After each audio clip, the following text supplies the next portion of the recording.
Welcome, y'all, to another episode of State of the Build here on the Peak Auto YouTube channel.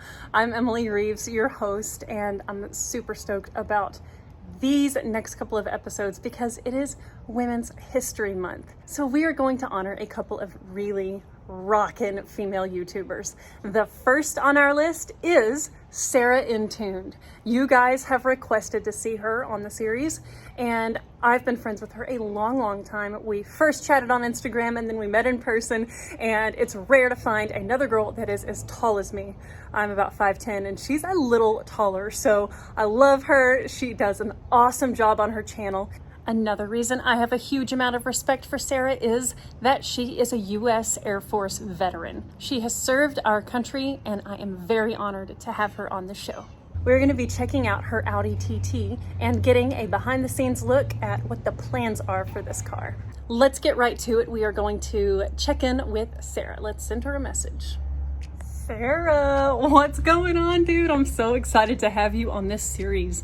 We've had a lot of people requesting to have you on, and of course, we've known each other for so long. I was like, dude, yes, let's have Sarah. So we're really excited to hear about the Audi TT. I've seen you post this car over the years and always thought it was really cute and quite a spunky little car. So I'm excited to hear the backstory. Tell us when you first got this car and what made you want one. Hi, Emily. Thank you for asking me to do this. This is fun. So, quick backstory on the TT. How I got this car was I purchased it sight unseen in Salt Lake City, Utah. My old roommate at the time and I flew up to Salt Lake City from Tucson, bought the car, realized that it was in no condition to be on the road, but had to get back to Tucson somehow. So we looked it over, found that the all-wheel drive system, the drive shaft going back to the Haldex unit, was disconnected and zip-tied up under the car. It was running open downpipe, had no exhaust system whatsoever, which meant we had to drive with windows down the entire way back so we wouldn't pass out from fumes. And it had no wiper arms to attach wiper blades to, and it rained half the drive back. Also had a bunch of other little issues, like the fact the oil alarm was going off the entire drive.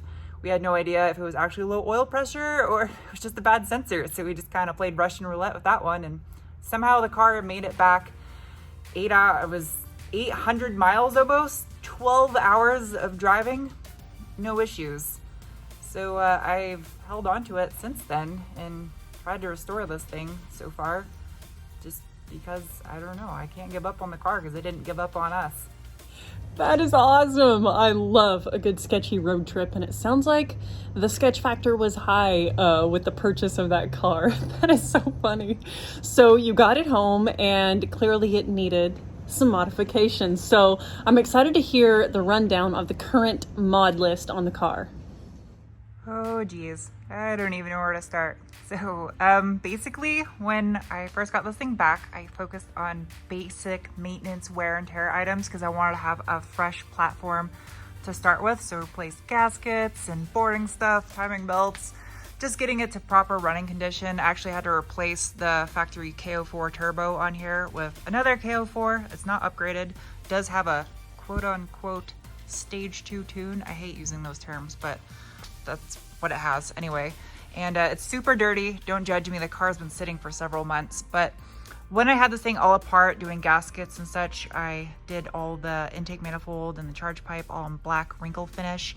It's got all new 034 Motorsports vacuum lines throughout the entire vacuum system. All the silicone hoses are upgraded on the intake and charge pipe, and the intercooler, which is upgraded front mount intercooler behind that bumper right there. All the cooling system was gone through too. It's got a new radiator. Even the expansion tank, I replaced the old dingy yellow expansion tank with a fresh brand new OE one.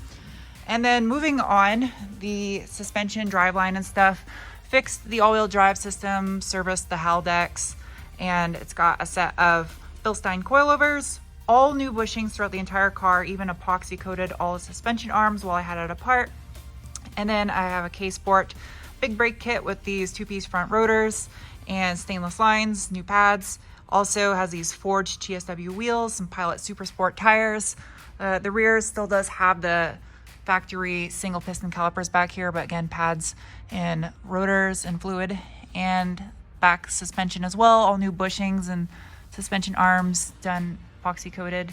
And then the exhaust system on here, it's a custom, basically straight piped 3-inch catback exhaust. And then it has an aftermarket downpipe as well. And a friend of mine, before he passed away, he did the exhaust system, and we used these black ECS tuning tips that kind of blend in really well with the rear diffuser, which is actually an OE par off the VR6 powered TTs. Other than that, the car, I haven't addressed anything cosmetic because I'm going to paint this car here hopefully soon. And it's been sitting because the dual mass flywheel came apart into 2 pieces. And I just got really fed up on it doing Audi things on me. So it's been sitting ever since. That is an impressive mod list. You have really invested some time and cash into this little car, and I bet it's pretty dang fun to drive. So I have to ask, what's the plan next with the car? Are you going to work out the kinks in the current build, or are you going to expand on that? What's the plan for this little car in its next phase? So much time. So much time, Emily, has been invested into this car.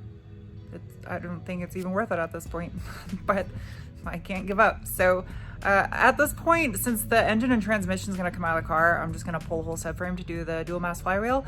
It also opens up another conundrum. I kind of want to 07K swap this car, which, if you're not familiar, that is the 2.5 liter 5-cylinder engine that Audi uses in various models. And yeah, I mean, just why not? It's an Audi. It should have a 5-pot in it. It's just the way Audis should be. And I don't know if I really want to do this to myself, because the 1.8T is a solid engine to go with. They're great for making power with, but I don't know. I kind of want to put a 5-pot in it. And also, while I have the engine, transmission, all that stuff out, I am going to paint the car. It does have a little bit of minor body work to do. It did have a PDR session on it to get rid of most of the dings, but I'm going to do a scuff shoot on the car and probably keep it a factory Audi color. And I'm actually going to change out the wheels on here because I have to run a spacer to clear the big brake kit in the front because I didn't do math correctly. So I'm going to put a different set of wheels on here. And then hopefully maybe one day get to drive it. It's a weird concept to think of, but I would like to drive this thing. Let's hope for the best. How say you? Keep the 1.8T, build that, or do 07K 5-pot swap? I don't know. You tell me. I love that. Yes, throw it over to the viewership and see what they think. Sometimes that makes decisions a little easier when you know what people will get stoked about, because it helps you get stoked about it. That would be a very big job though. Oh my gosh. Well, I look forward to seeing this build unfold, and I think it's such a groovy little car. We've had little roadsters in the past that are just so fun and peppy to drive. They're lightweight, but still enough power to scoot around and impress people. It's pretty rad. Sarah, thank you so much for being on the show with me today. I really enjoyed getting a scoop on the little TT and just having your time and effort here to contribute to State of the Build. Huge thanks to you, sister. Thank you for having me. I appreciate it.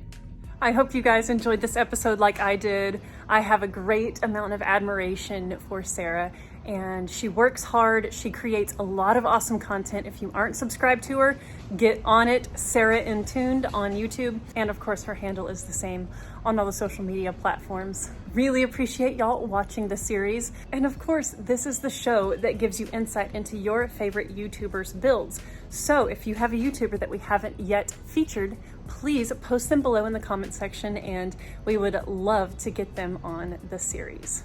Be sure and give this video a thumbs up if you liked it, and subscribe and comment below if you have any thoughts. Huge shout out to all the ladies watching as well, considering it is Women's History Month. Until next time, have an awesome day.